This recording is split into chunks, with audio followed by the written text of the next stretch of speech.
separa las dos cúspides y también es mayor en el sentido cérvico-oclusal. Entonces, estamos observando una cúspide vestibular mayor que la palatina. Ahora, esta cúspide vestibular mayor en todo sentido, mesiodistal, vestíbulo palatino y cérvico-oclusal en relación a la palatina, está constituida por tres lóbulos de desarrollo: mesial, central y distal. Esta cúspide vestibular está separada de la cúspide palatina. Como vemos acá, la cúspide palatina está constituida por un solo lóbulo y es mucho más pequeña en todo sentido que la vestibular. Si nosotros dividimos la cara oclusal en 5 segmentos, fíjense que 3/5 partes de la cara de la superficie oclusal corresponden a la cúspide vestibular. Y estas 2/5 partes corresponden a la cúspide palatina. Entonces, como vemos nosotros, la diferencia de tamaño entre las dos cúspides, en todo sentido, ya nos marca la cúspide vestibular ocupa 2/5 partes de esa superficie oclusal. Ahora, como la cúspide vestibular es mayor en el sentido vestíbulo palatino que la cúspide palatina, ese surco que separa las dos cúspides y corre de mesial a distal está desplazado entonces hacia palatino. ¿Ven? Por eso, en los primeros premolares, no las dos cúspides desplazado a palatino. ¿Por qué? Por el mayor tamaño de la cúspide vestibular. Ese surco que separa las dos cúspides es un surco principal. Este surco principal corre de una fosa mesial, de una fosa secundaria mesial, como ven aquí marcada de blanco, a una fosa secundaria distal.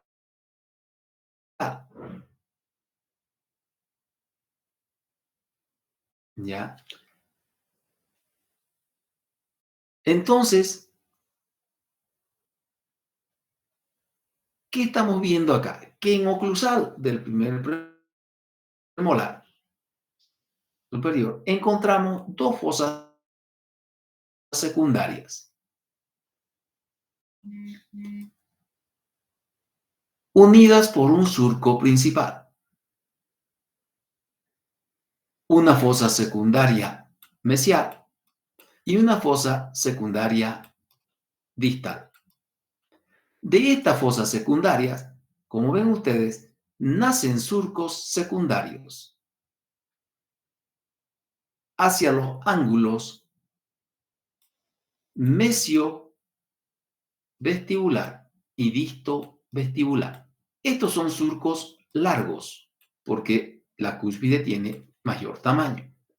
De esa misma fosa secundaria nacen surcos también más cortos hacia los ángulos mesio-palatino y disto-palatino. Como ven ustedes, acá hay 4 surcos secundarios y hay un surco principal.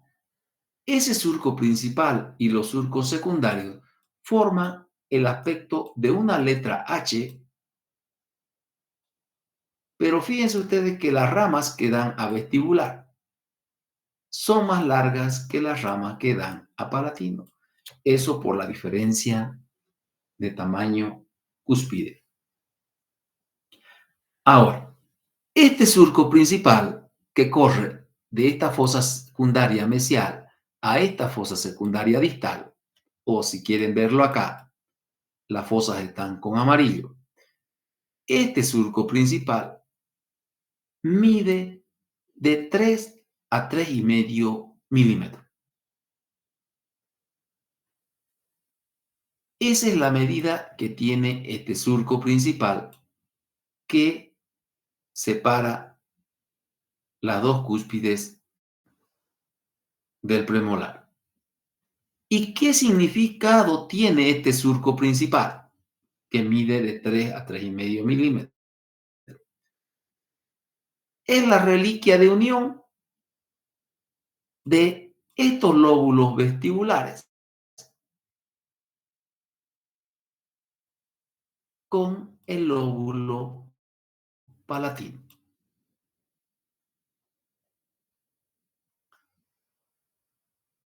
Ahora, el diámetro mesiodistal medido en vestibular es de 7 milímetros. El diámetro donde está el surco que está desplazado a palatino es de 6 a 6,5 milímetros. Entonces, ¿qué sucede? Como el surco es bastante largo y el diámetro aquí mesiodistal está disminuido a nivel del surco, los rebordes marginales en esta pieza dentaria son delgados, porque como el surco es largo, las fosas secundarias están cerca de las caras proximales. Por eso los surcos secundarios que nacen de la fosa también están cerca de esas caras y los rebordes marginales son delgados. Ahora, ¿qué otra característica encontramos en oclusal de este diente? Fíjense que acá yo la voy a remarcar con rojo, esta fosa secundaria mesial, de la fosa secundaria mesial. De esta fosa secundaria mesial, miren ustedes, nace un C marginal y va y termina en la cara proximal mesial. Este surco, que es un microsurco que cabalga, fíjense que está proporcionándonos la reliquia de unión entre el lóbulo mesial y el lóbulo palatino. ¿Ven? Como en vestibular son 3 lóbulos, entonces aquí el lóbulo mesial nos deja como una reliquia ese microsurco. Alguna vez ese microsurco también podemos encontrarlo en distal. Y ahí también será la reliquia de la unión del lóbulo distal con el lóbulo palatino. ¿Ya? Entonces, ahí tenemos el contenido que hay en esa superficie que es la cara oclusal. Por eso se dice superficie oclusal. Entonces,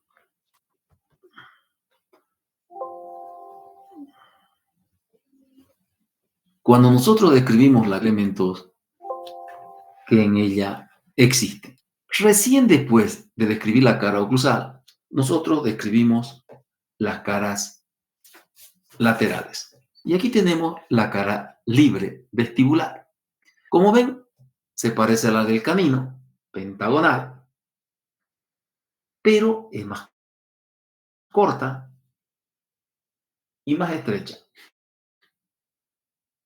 La del canino mide 9,5 de larga y 8 de y 8 o 7, perdón, de ancho.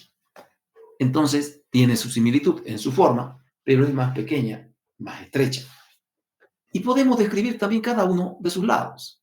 Acá tenemos cervical, convexo hacia apical, con una curvatura de la línea cervical ligeramente más amplia que la del canino, ¿ya? Pero la convexidad está bien marcada, pero ligeramente más amplia que la del canino. Ahora, por eso, al ser más amplia, por eso es que dice acá menos curva, ¿ya? Tenemos los lados proximales. Los lados proximales son bastante similares a los del canino, ¿ya? Ambos son convexos, convergentes hacia cervical, con la única diferencia que hay esta marquita. Aquí, en esta parte, hay un ligero aplanamiento, así, una ligera curvatura, cerca de la línea del cuello. Eso en el lado distal. Como nos habla de similitudes de los lados proximales con el canino, en la convexidad y en la convergencia, entonces podemos decir que hay una similitud también en la oblicuidad de esta convergencia de aproximadamente 12 grados en mesial y 17 grados en distal. Como ven, ambos convexos y convergentes hacia cervical. Al igual que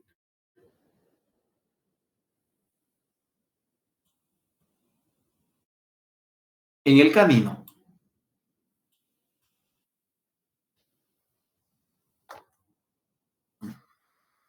no está pintando bien. Al igual que en el canino, el lado mesial también es ligeramente más largo que distal. El lado mesial forma con la vertiente mesial de oclusal un ángulo más marcado y con el lado distal con la vertiente distal de oclusal forma un ángulo disto-oclusal un poco más elevado y más redondeado. Ahora, ¿qué sucede en oclusal? Cuando esta pieza dentaria está recién erupcionada, también presenta lobulaciones.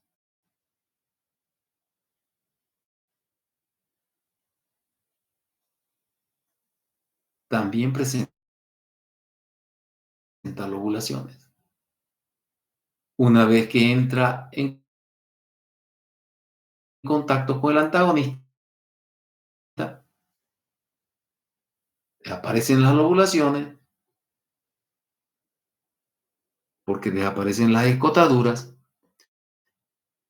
y se forman las dos vertientes. Las vertientes tienen características similares a las del canino, como les decía, pero su longitud de la vertiente mesial ya no es corta como en el canino, sino que son similares en longitud. Por eso el vértice de la cúspide vestibular queda en el centro de la cara. ¿Y qué elemento es el que recorre de mesial a distal por esas vertientes? ¿Qué elemento está ahí? ¿Qué elemento encontramos? Separando las facetas lisas de las facetas armadas de oclusal. no es más que la arista longitudinal. Es decir, la arista longitudinal recorre de mesial a distal el lado oclusal del premolar y ahí aparecen las dos vertientes. Al igual que el canino, el vértice se forma por el crecimiento del lóbulo central. En esta pieza dentaria se invierten en relación al canino las longitudes de las vertientes. Si bien generalmente son iguales y el vértice está al centro, pero alguna vez la vertiente mesial es más larga que la distal.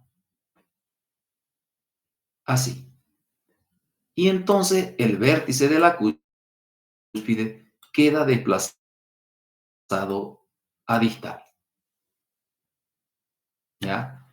Alguna vez se puede encontrar en el primer premolar superior la disposición de las vertientes oclusales de esa forma, ¿ya? Más larga la mesial que la distal, pero generalmente son iguales. Y no olviden, el elemento que recorre las vertientes es la arista longitudinal, que va a recorrer el diente de mesial a distal. Así como la marcamos acá, ¿ya? Como ustedes ven acá, ahí está la arista longitudinal, ¿ven? Ese elemento es el que está marcado en los lados oclusales de la cúspide. Entonces, como ven acá, en oclusal hay dos lados, uno mesial, uno cervical, uno distal, y ahí está el pentágono. Ahora, ¿qué característica tiene esta cara en su superficie? Si bien no, no hay una descripción en el texto, pero la superficie de la cara vestibular es convexa en el sentido cérvico-oclusal, pero más en el sentido mesiodistal. ¿Por qué? Porque en mesiodistal hace prominencia el lóbulo central. Y como hemos visto, el lóbulo central es el más grande en todo sentido. ¿Ya? La cúspide vestibular es más grande que la palatina en todo sentido. Pero si hablamos de los lóbulos, el lóbulo central, al igual que en el canino, también es el más grande en todo sentido. En el sentido cérvico oclusal, en el sentido mesiodistal y en el sentido vestíbulo palatino. ¿Ya? Entonces tiene la misma descripción que en el canino. Puedo ponerle como número 1 en el sentido mesiodistal, lóbulo central. El número 2 en el sentido mesiodistal es el distal. El número 3, el mesial.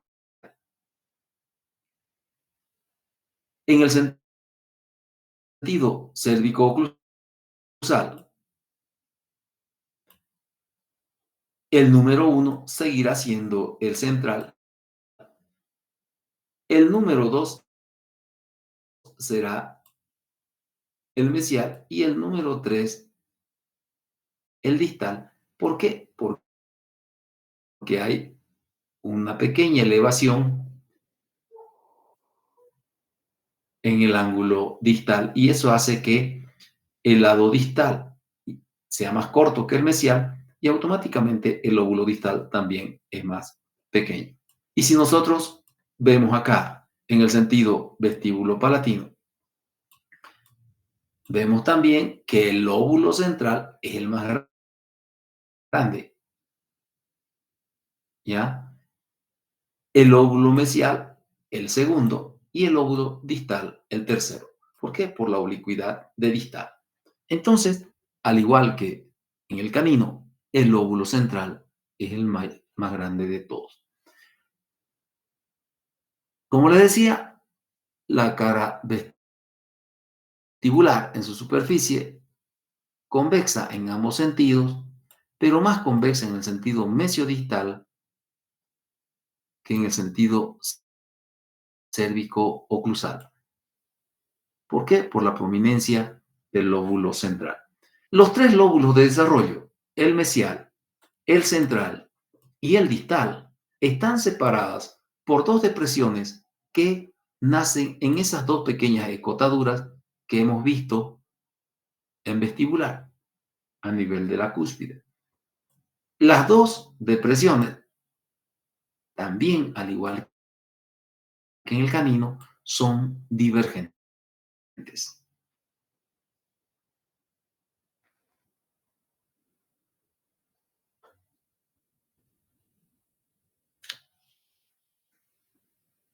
Acá tenemos la cara palatina. Esto es como un transparente, ¿ya? Acá es mesial y acá es distal. Estamos viéndola como si estuviéramos viendo por un transparente la cara vestibular y atrás del transparente la cara palatina. Esto es palatino y todo esto que ven acá es vestibular, ¿ya? Si lo vemos por palatino, acá tenemos la cara palatina, distal, la vertiente mesial y el lado distal. Como ven, la cara palatina es pentagonal, ¿eh? Pentagonal también, pero mucho más pequeña que la vestibular en todo sentido. Primero, tenemos que ver que los lados mesial, en este caso aquí mesial, ¿no? Acá, en este caso de acá, mesial está en este lado y distal en este lado. Y distal son convexos, convergentes hacia cervical.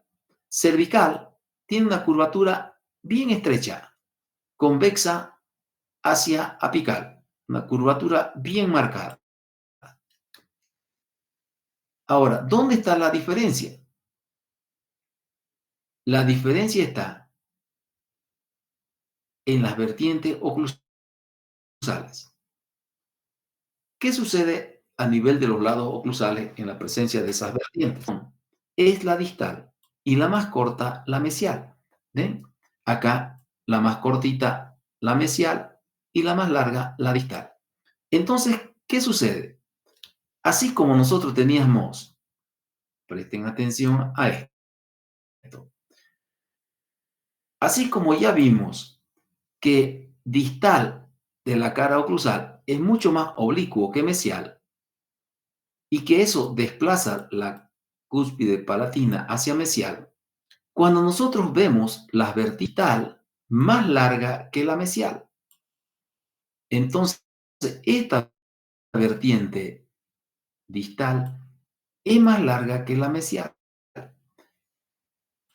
Ese es el otro elemento que contribuye a que miren ustedes. Yo trazo aquí la vertical al vértice de la cúspide vestibular y fíjense que no coincide con el vértice palatino. Entonces, por la presencia de esta mayor longitud de la vertiente distal, la cúspide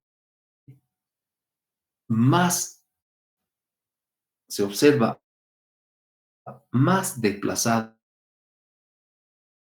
hacia mesial. Como ven acá, en este dibujo de acá,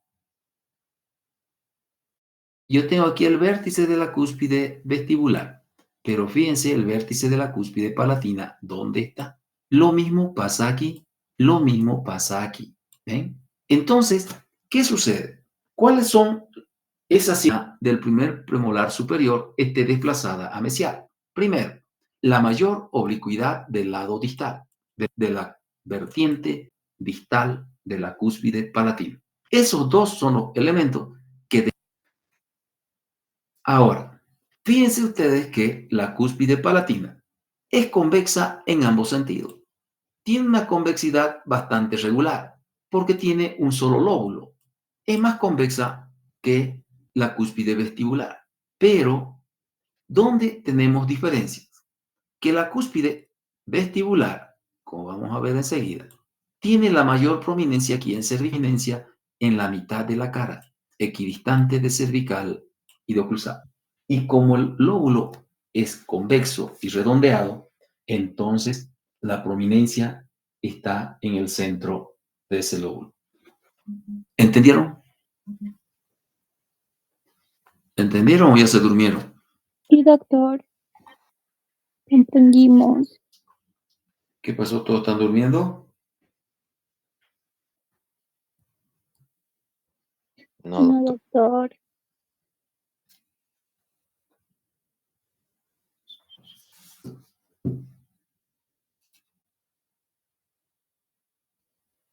¿Me han entendido? Sí, doctor. Ya parece que ya están durmiendo. Despierten todavía. Bueno.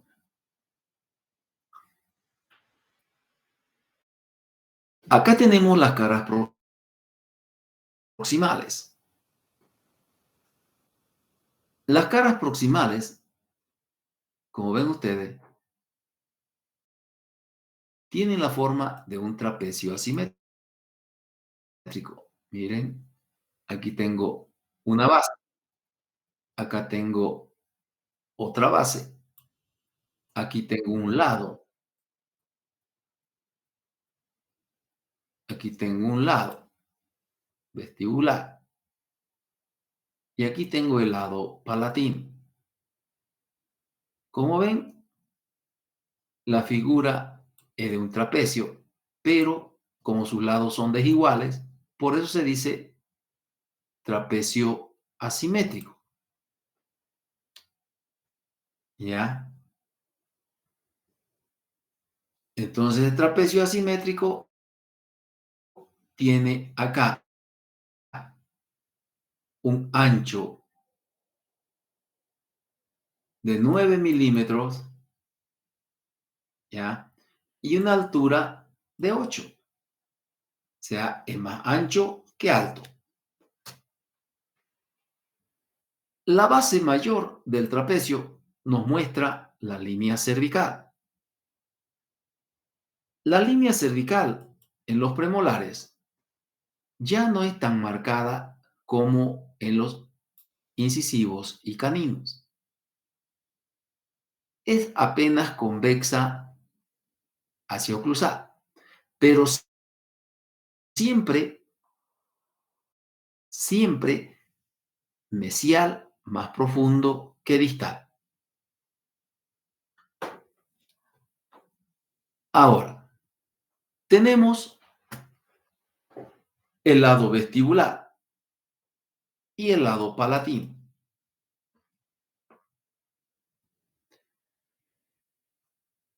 Fíjense que el lado vestibular tiene su mayor prominencia en cervical, cerca a la línea del cuello, y luego converge hacia oclusal.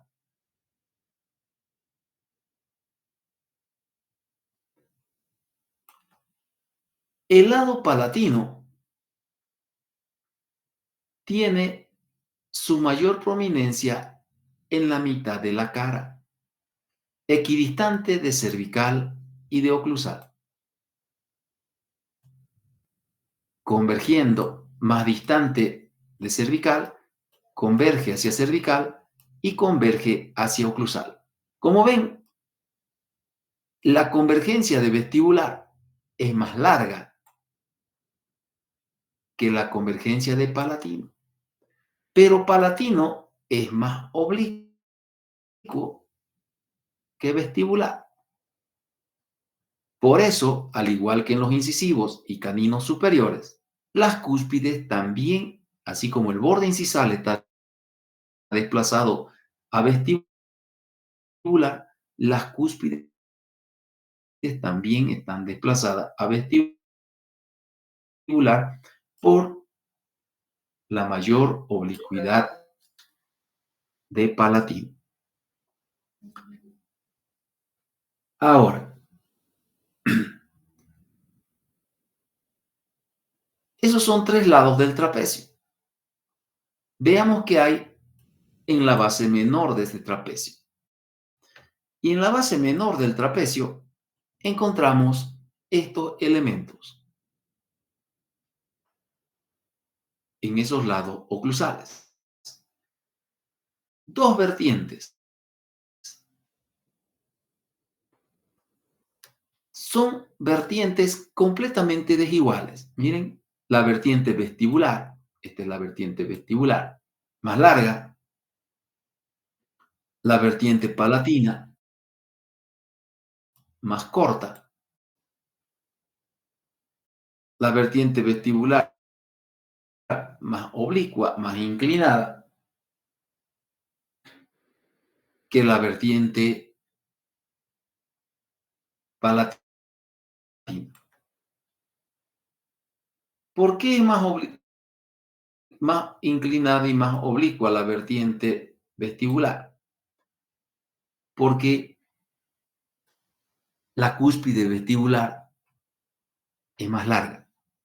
Entonces, si nos venimos aquí a este dibujo, vemos una cúspide vestibular más larga que la cúspide palatina. Ahora, ¿a qué corresponden? Vamos a borrar. ¿A qué corresponden estas dos vertientes?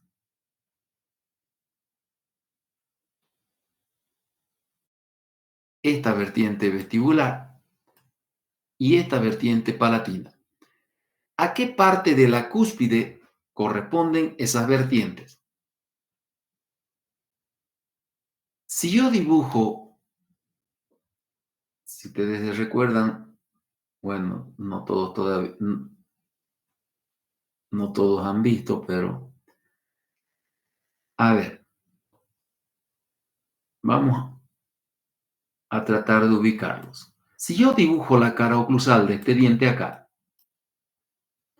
y tengo estos elementos acá, acá tengo la cúspide vestibular. Esta será la arista. Entonces, estas vertientes de acá son las aristas armadas de la cúspide vestibular y de la cúspide palatina. Si yo hago esto y dibujo el reborde marginal, ese reborde marginal que va de vestibular a palatino, este reborde marginal,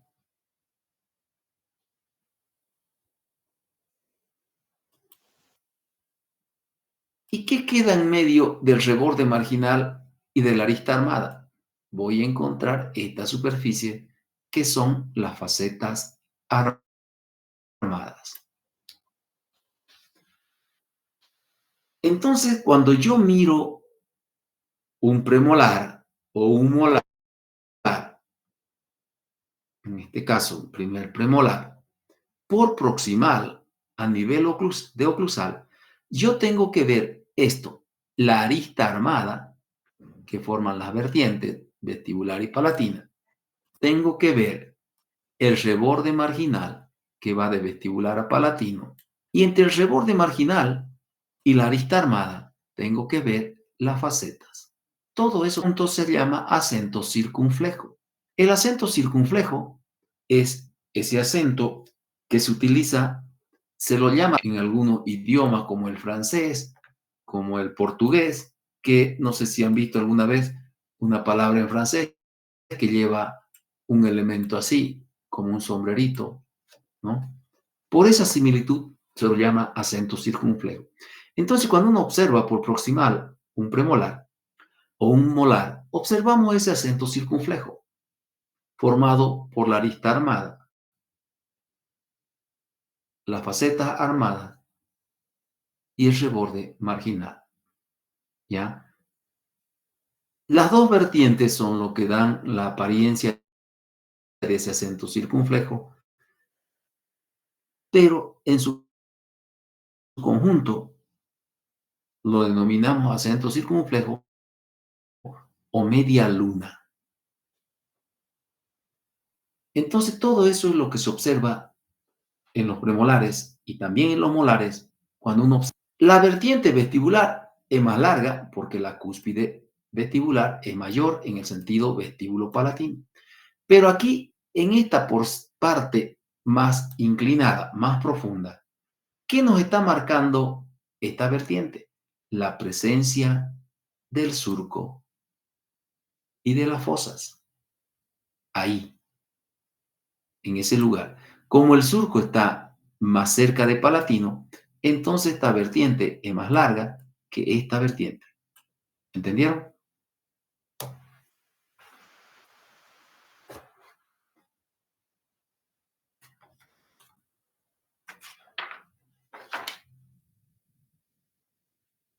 Ahora, veamos el tamaño de las cúspides. Fíjense que la cúspide vestibular es más larga. Si yo trazo una horizontal por el vértice de la cúspide vestibular, fíjense que no llega a tocar la cúspide palatina.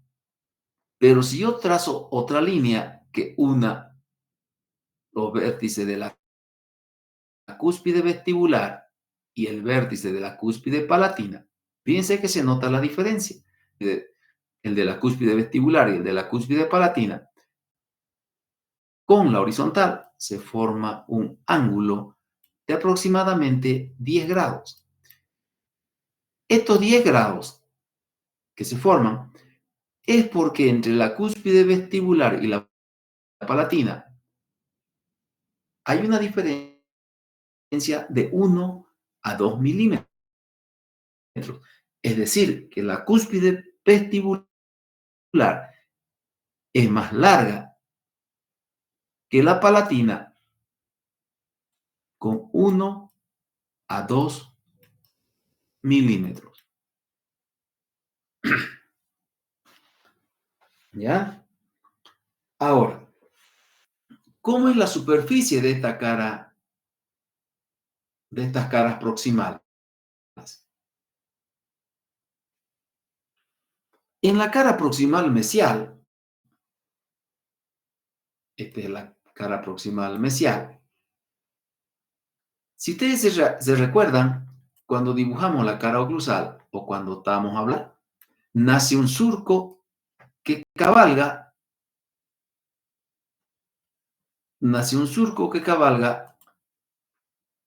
por el reborde marginal, un microsurco, que termina en la cara mesial. Esta es la cara mesial. Y miren ustedes, aquí está el surco, el microsurco, que viene de oclusal. Ese microsurco, como ven ustedes, termina ahí en el tercio oclusal de la cara mesial. En distal puede alguna vez estar, pero es más raro encontrarlo.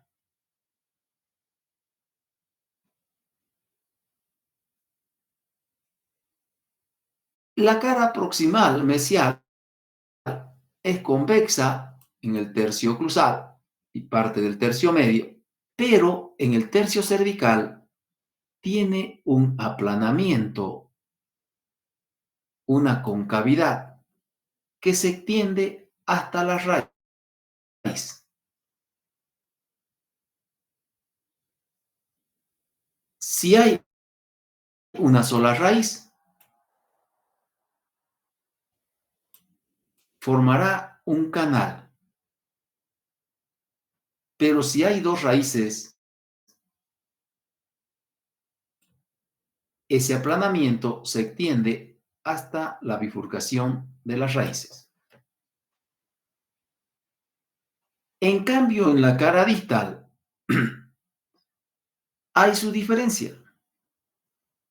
¿Por qué? Porque tanto en el sentido vestíbulo palatino como en el sentido cérvico oclusal.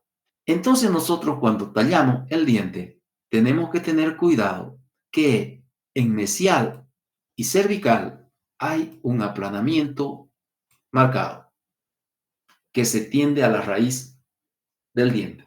En cambio en distal es convexa en ambos sentidos.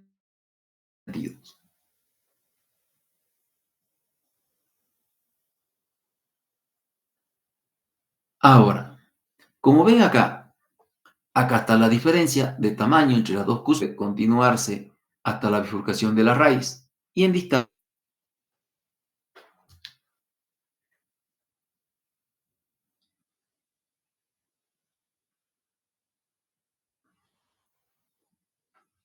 entramos a ver lo que sucede con las raíces de este diente. Si pueden dibujar, por favor traten de dibujar, porque hay varias cosas que se aprenden dibujando. Veamos qué características tienen las raíces. Según el número de raíces, esta pieza dentaria nos muestra 5 grupos.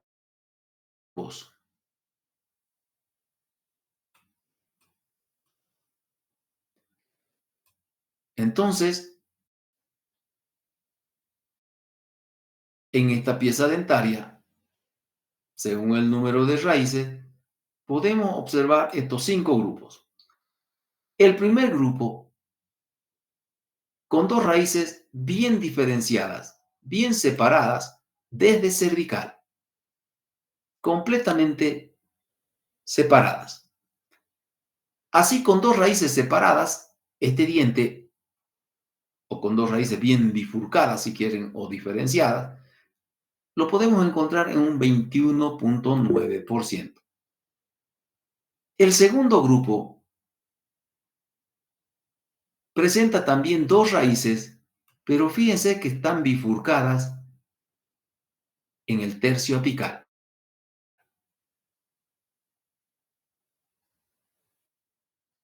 Esas bifurcaciones en el tercio apical las podemos encontrar en un 23%. El tercer grupo, según el número de raíces, encontramos también acá que una raíz se quiso fusionar, pero tiene una bifurcación acá, en el ápice. ¿Ya? Ahí es una bifurcación parcial ahí en el ápice. Esto podemos encontrar en un 9.7%. En el primer premolar podemos encontrar una sola raíz. Se fusionaron las dos raíces, se formó una sola raíz en un 43%. Y podemos encontrar premolares con tres raíces, dos raíces vestibulares, así, y una raíz palatina, tal como están dispuestas en los molares, ¿ya? Entonces, podemos encontrar primeros premolares superiores con 3 raíces. Ahora,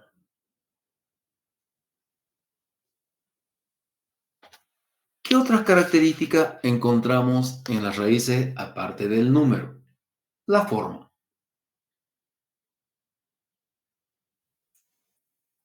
Longitudinalmente, las raíces son cónicas. Cuando el diente tiene 2 raíces, ambas son cónicas, la vestibular y la palatina, y transversalmente son ovoidales y ambas terminan en punta. Cuando el diente tiene una sola raíz, longitudinalmente es cónica, pero transversalmente esta raíz tiene canales profundos en mesial y en distal y se vuelve elíptica.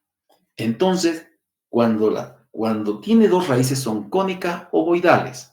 Cuando tiene una raíz, o se ha fusionado la raíz o las raíces, longitudinalmente es cónica, transversalmente elíptica por la presencia de canales en mesial y en distal. El ápice de esta raíz, cuando es única, es romo. Y como ya hemos visto, las raíces a nivel de su ápice se terminan de formar a los 12 años. Eso en su forma. Aquí pueden obtener ustedes la proporción coronoradicular del diente. En todos los dientes pueden obtener la proporción coronoradicular, especialmente de todos los unirradiculares. Ya saben que tienen que dividir la longitud de la raíz entre la longitud coronaria y acá van a obtener 1.62 como proporción coronoradicular, es decir, que la corona está contenida en la longitud radicular 1 una vez y 0.62, más de una y media vez.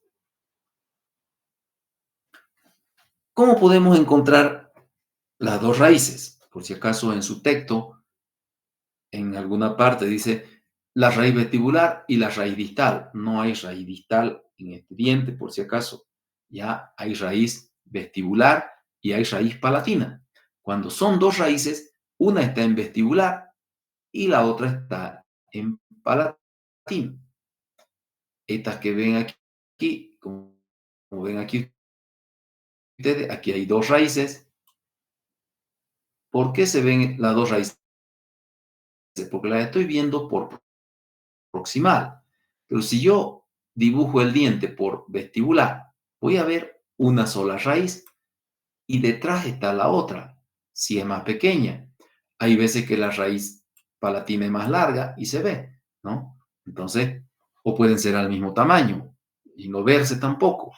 Entonces, solamente se ven las 2 raíces por proximal. Aquí es vestibular y acá es palatino. La raíz vestibular y la raíz o bucal y la raíz distal. Bucal por la vestibular, pero distal no hay, sino palatina. Hay que tener cuidado por eso. Hay que tener cuidado cuando lean.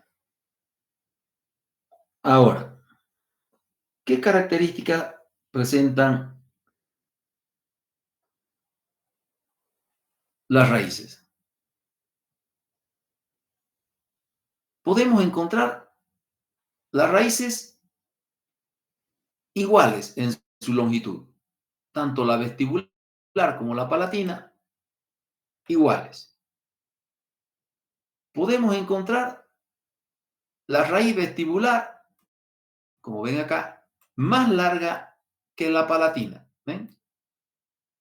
O también podemos encontrar que la raíz palatina es más larga que la vestibular. O sea, nunca son iguales. Podemos encontrarla de diferentes características en su longitud. Iguales. Más larga la vestibular, más corta la palatina. Y alguna vez más larga la palatina y más corta la vestibular. Cuando nosotros observamos el diente por vestibular, la raíz se observa o las raíces se observan siempre con una tendencia a inclinarse a distal por vestibular. Entonces, como ven acá, esas son las características que podemos encontrar según su longitud.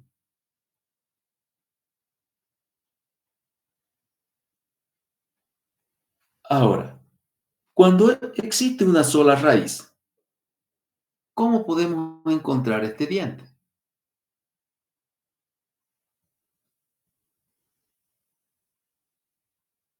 Podemos encontrar, si es una sola, ligeramente inclinada a distal. Y por proximal, podemos encontrar la raíz con una pequeña inclinación a vestibular. Esto es cuando hay una sola raíz. O con una inclinación a palatino. ¿Ya? Entonces puede tener una inclinación a distal cuando uno la ve por vestibular. Igual cuando tiene dos, la inclinación es a distal. Cuando tiene una también, vista por vestibular. Pero por proximal, fíjense que puede estar a vestibular o por... Tenemos también acá la relación coronarradicular. Como ven, por vestibular, no importa que sean dos o una, la inclinación es a distal. Cuando son dos y la vemos por proximal, aquí hay que tener en cuenta esta figura cuando uno talla. Fíjense que la raíz vestibular y la raíz palatina no salen del diámetro coronario, se mantienen encuadradas en la corona, en la mayoría de los casos, ¿ya? Entonces, eso quiere decir que si bien alguna vez la encontramos divergente, pero generalmente son paralelas entre sí.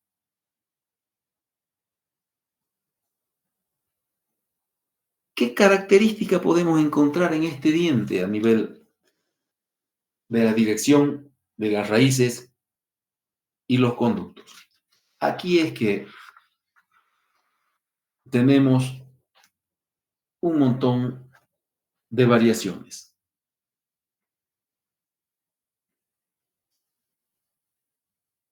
Miren ustedes que las dos raíces, todas estas son visiones proximales. Solo por las caras proximales pueden verse las dos raíces de un premolar. Fíjense, cuando el diente tiene dos raíces, pueden ser rectas o paralelas entre sí. Pueden ser divergentes, miren,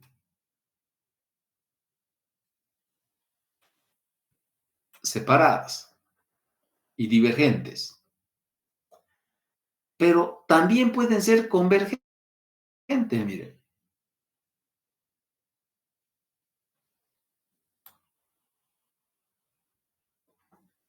Podemos encontrar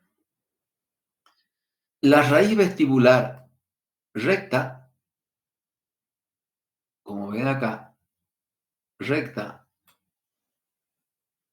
vista por proximal, vista por vestibular, pues estaría inclinada a distal, y la raíz palatina podemos encontrarla con una curva avestibular.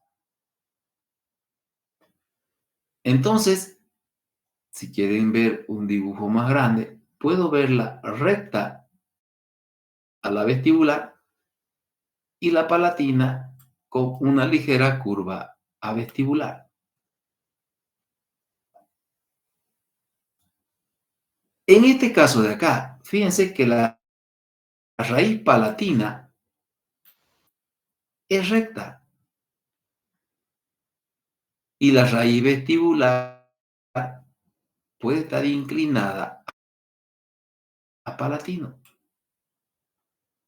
Es decir, la raíz palatina recta y la raíz vestibular con su inclinación a palatino.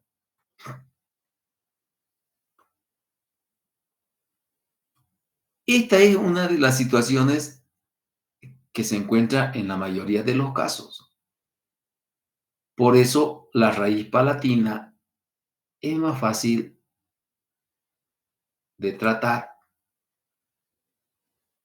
¿Por qué? Porque la encontramos generalmente recta.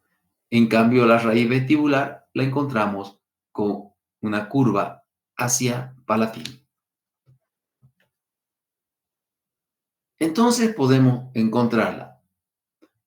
Las dos paralelas entre sí, o rectas, divergentes, vestibular y palatino divergentes, convergentes, que convergen hacia el eje del diente, ¿no? La vestibular recta, la palatina inclinada a vestibular. La palatina recta, la vestibular inclinada a palatina. Esa es la forma en que generalmente la encontramos. Ahora,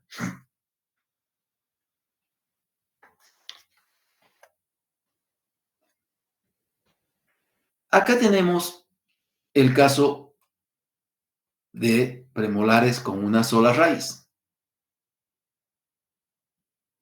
Como ya les dije hace rato, por vestibular podemos verla inclinada a distal, pero por proximal podemos verla inclinada a vestibular o a palatino, ¿ya? Eso cuando es una única raíz. Ahora, en el texto nos da un cuadrito de esta pieza dentaria cuando tiene dos raíces, es decir, cuando hablamos del primer grupo, donde hay dos raíces bien diferenciadas. Cuando hay dos raíces bien diferenciadas, miren ustedes, yo voy a dibujar dos raíces acá, ¿ya? Que van a corresponder a este primer caso. La raíz vestibular con curva a vestibular y la raíz palatina con curva a vestibular. Entonces, voy a dibujar este diente completo así, ¿ya? Y mire, puede encontrar las dos raíces con curva a vestibular. Acá es vestibular. ¿Ven? Las dos raíces inclinadas a vestibular. En el segundo caso, mire, la curva de la raíz vestibular hacia palatino y de la raíz palatina hacia palatino. Como ven ustedes, el mayor porcentaje se da en que la raíz vestibular está inclinada a palatino, tal como lo hemos visto. Curva distal. Entonces quiere decir que estamos mirándolo el diente por vestibular y las dos raíces están inclinadas a distal, por eso tienen el mismo número. Vestibular inclinada a distal y palatino inclinada a distal. Por eso tienen el mismo porcentaje.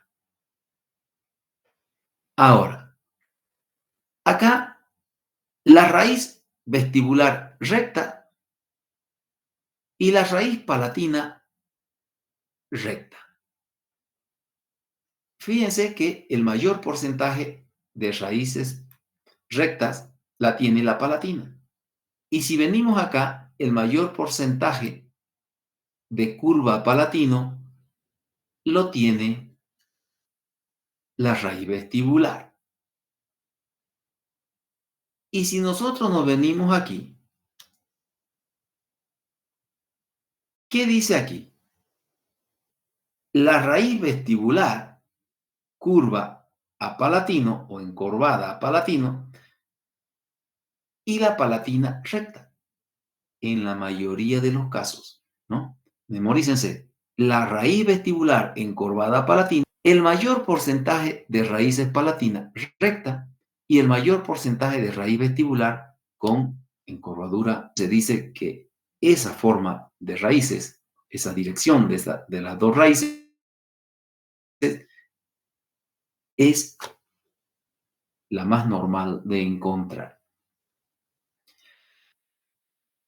En bayoneta, es decir, que las dos raíces tienen sus curvas en bayoneta, tanto la vestibular como la palatina. Cuando una tiene bayoneta, la raíz vestibular alguna vez puede presentar. Entonces, como ven, en este cuadrito he hecho varios dibujos que corresponden a los porcentajes. Pero si nosotros buscamos los porcentajes más elevados, son estos dos. Y esos dos corresponden a que en este diente va y la raíz vestibular con curva a palatino. Esto es en el primer grupo. El segundo, tercer y cuarto grupo ya no se puede diferenciar cada una de las raíces, sino que se las ve en conjunto. El segundo grupo, donde hay dos raíces bifurcadas en el tercio apical, donde en el tercer grupo, donde hay raíz bifurcada en el extremo del ápice, y el cuarto grupo, con raíces fusionadas, tienen este tipo de direcciones. 38% de raíces rectas, 38.4, 36.8 de raíces con curva distal,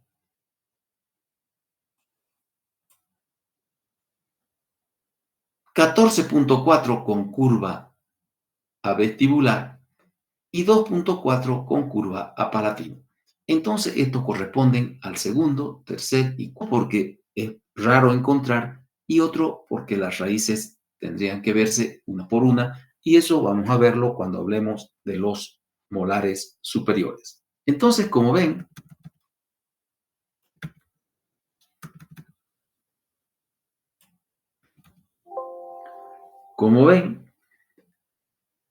toda esa variedad de direcciones pueden tener las raíces y los conductos del primer premolar. Acá ya tenemos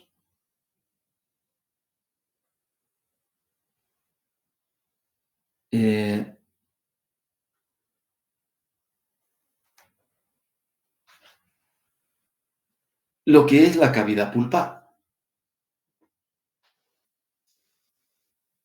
Esta es la cara libre. Esto es como se ve por vestibular.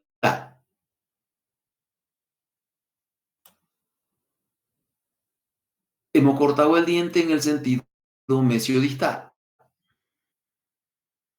Fíjense que la cámara pulpar retrata la forma de la cara pentagonal, como en el canino. Tiene su vertiente mesial, su vertiente distal, y termina en un vértice en punta o en punta, su vértice. Entonces tiene el aspecto pentagonal. Cuando el diente es joven y tiene lobulaciones,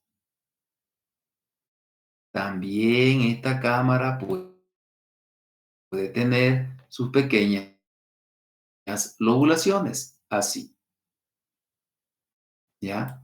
Entra en contacto, se forman las vertientes y también en la cámara se forman las vertientes. Es estrecha la cámara vista por vestibular. Si nosotros nos recordamos, la longitud de la corona es 8 milímetros. 2/5 partes, si lo dividimos en 8, este 8 entre 5 da 1.6, ¿no? 2/5 partes de ese 8 ocupa este cuerno vestibular, pero lo vamos a ver en la visión proximal cómo se ve la diferencia entre el cuerno vestibular y el cuerno palatino. Esta cámara se continúa con el conducto sin ninguna demarcación.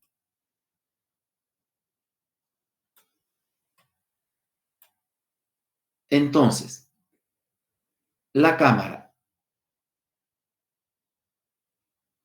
pulpar en este diente, cuando el diente joven puede tener lobulaciones. Una vez entre en contacto, la cámara es pentagonal, igual que la cara. Estrecha, más estrecha que en el sentido vestíbulo palatino. Y se continúa con el conducto sin ninguna demarcación. Ahora, no se olviden que al continuarse con el conducto, se dirige hacia el ápice en forma cónica.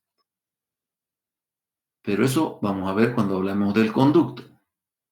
En el sentido vestíbulo palatino, en este sentido, vestíbulo palatino.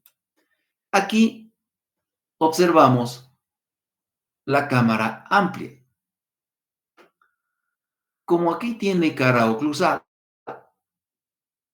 entonces tenemos techo. Y en ese techo tenemos dos cuernos pulpares. Uno vestibular, tremendamente grande, y uno palatino, muy pequeño. Un esbozo, ¿ya? Como lo ven acá. El vestibular, grande, y el palatino, pequeño. El cuerno vestibular ocupa 2/5 partes de la corona. Si quieren saberlo en milímetros, dividen 8 milímetros entre 5 y les va a dar 1.6. Entonces, está a 3.2 milímetros de la línea cervical. En el techo, entonces, hay dos cuernos pulpares. Como la cúspide vestibular es más grande, el cuerno vestibular es más grande. Como la cúspide palatina es pequeña, esta información al vestibular. Ahora, los dos cuernos, especialmente el vestibular, termina en forma puntiaguda, es decir, en punta. La cámara vestibular, o perdón, la cámara pulpar, en el sentido vestíbulo palatino, es mayor o más ancha que en el sentido mesiodistal. Ahora, ¿qué sucede con la cámara? Acá tengo el cuerno vestibular, acá tengo el cuerno palatino. La pared palatina cóncava hacia la cámara. La pared vestibular cóncava hacia la cámara. La pared mesial y la pared distal cóncava hacia la cámara, ¿ya? ¿Y qué tenemos? Tenemos en este diente piso. El piso aparece cuando el diente tiene dos raíces o cuando tiene una raíz y hay dos conductos. Generalmente en este diente encontramos dos conductos, tenga dos raíces o tenga una sola raíz. En algunos casos podemos encontrar un solo conducto, pero busquen siempre dos conductos en este diente, porque es rara la vez donde encontramos un solo conducto. Entonces tenemos el piso. ¿Y qué forma tiene el piso si no hay más que dos conductos? En este piso de los premolares hay un conducto en vestibular, un conducto en palatino, porque así están dispuestas las raíces, y el piso es una hendidura. ¿Dónde se encuentra el piso? El piso lo encontramos a nivel de la línea cervical. Ahí está el piso. Ahora, los dos conductos de este diente son cónicos en el sentido longitudinal, cónicos, tanto por vestibular o por sus caras libres como por sus caras proximal, son cónicos, igual que las raíces. Cuando son dos raíces, son cónicos y transversalmente son ovoidales. No se olviden que el conducto palatino es el más fácil de encontrar y es el más fácil de tratar en operatoria en la realización de una endodoncia. ¿Por qué? Porque el conducto palatino es más amplio y es más recta la raíz. ¿Por qué el conducto vestibular es un poco incómodo y difícil de abordar y de encontrar? Presten atención acá. La raíz vestibular, vista por vestibular, tiene un aplanamiento en cervical y vista por proximal tiene una inclinación a palatino. Acá es palatino. Entonces, esta raíz vestibular, como tiene acá un aplanamiento, una hendidura aquí en cervical, en vestibular, el conducto se aplasta también. Quiere aplastarse acá así. Y los instrumentos que ustedes van a utilizar son circulares. Entonces, cuando se coloca el instrumento acá, hay que volver primero circular conducto aquí en el ingreso para poder ingresar. Una vez ingresamos, tenemos que saber que hay una curva hacia Palatino, ir con un poco de cuidado para poder seguir. Como la raíz es recta y el conducto es más amplio, porque no hay aplanamiento en la raíz, en vestibular, en ninguna de sus caras, si quieren, entonces es más fácil de llegar a ese conducto, ¿ya? Cuando esta pieza dentaria tiene una sola raíz, podemos encontrar los dos conductos con bifurcación completa o con bifurcación incompleta, es decir, dos conductos que se fusionan en el ápice. En cualquiera de los dos casos, los conductos son circulares, cónicos y circulares, y un poco más estrechos por los canales radiculares que se encuentran en las caras mesial y distal. Entonces, todas estas características encontramos en esta pieza dentaria. Siempre busquen dos conductos, aunque tenga una sola raíz. ¿Ya?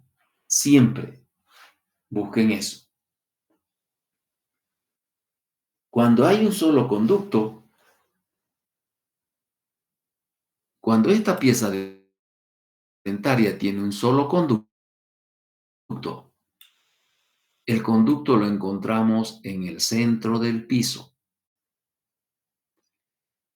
Pero si ustedes encuentran un conducto cerca de vestibular, en todo este espacio de acá, busquen otro porque van a encontrar uno palatino. Los conductos son cónicos, transversalmente ovoidal, y con el paso del tiempo se van a volver circulares, como hemos visto en todos los dientes que ya hemos avanzado. ¿Ya? En los unirradiculares, puede ser que haya bifurcación completa o incompleta. Los conductos son cónicos, pero ya son transversalmente circulares y son más delgados. ¿Puede existir un solo conducto? Sí, en algún caso puede encontrar un solo conducto. Y cuando encuentran un solo conducto, ese conducto es elíptico, ¿ya? Elíptico es cónico longitudinalmente, elíptico, y luego va a ir volviéndose ovoidal y va a ir volviendo circular de acuerdo a la dentinificación. Y cuando encontramos tres raíces, ¿qué sucede?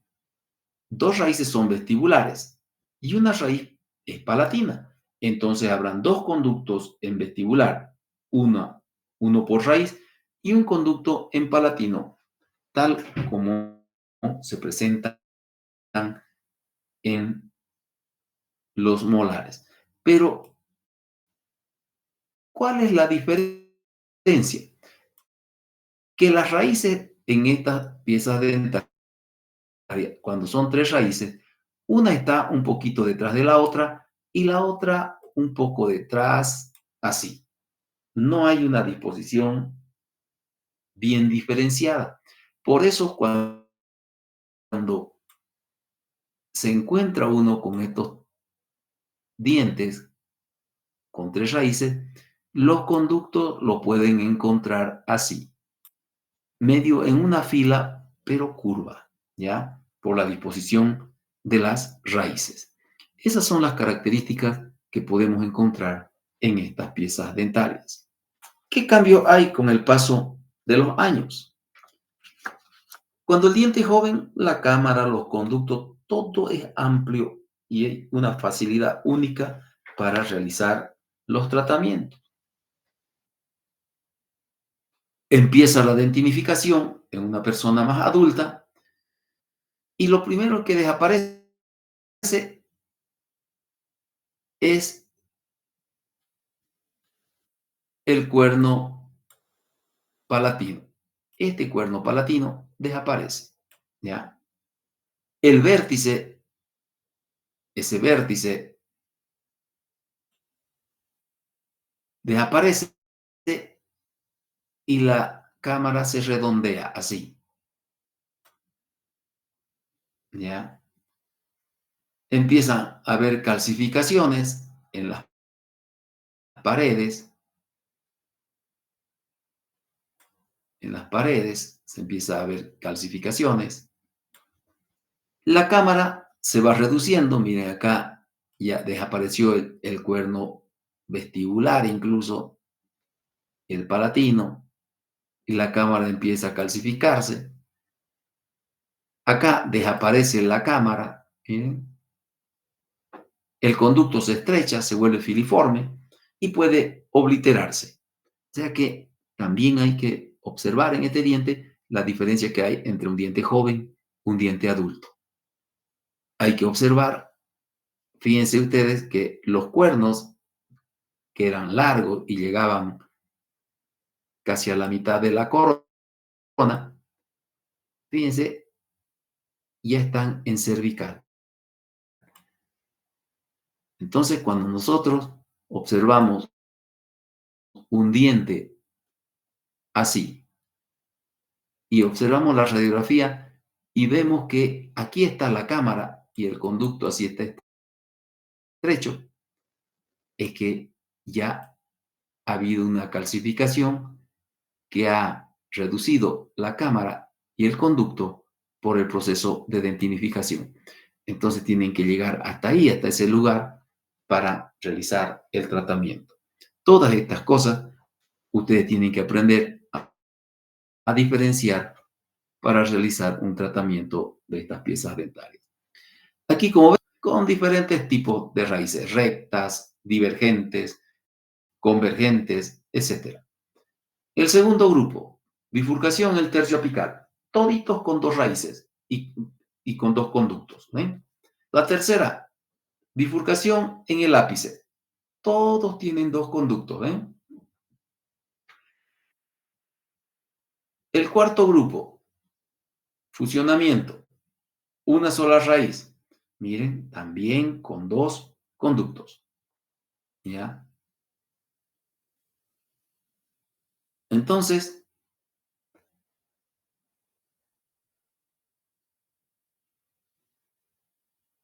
como ven, de aquí llegamos a la conclusión que si bien existe el primer premolar con un solo conducto, pero son casos bastante excepcionales.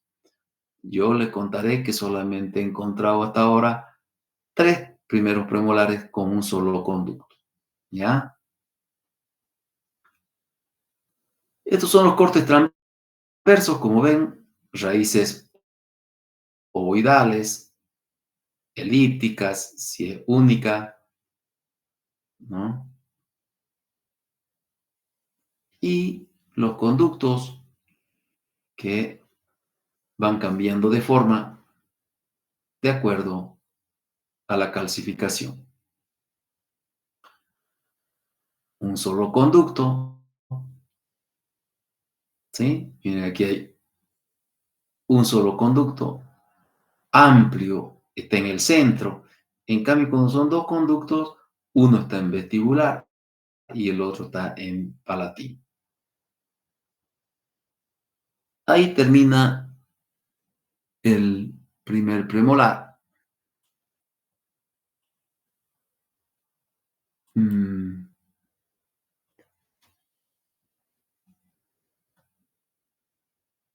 No sé si tienen alguna pregunta.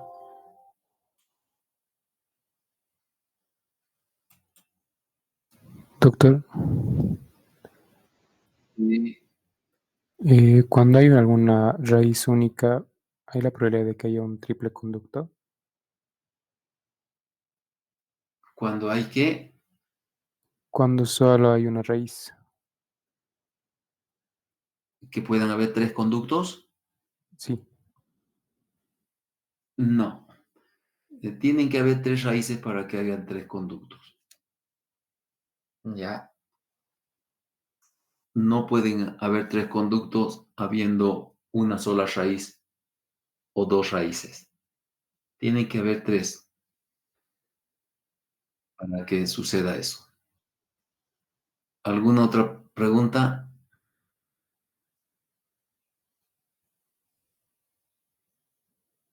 Doctor, Muy bien. disculpe, yo tengo una Dime. duda. ¿Podría repetir de nuevo la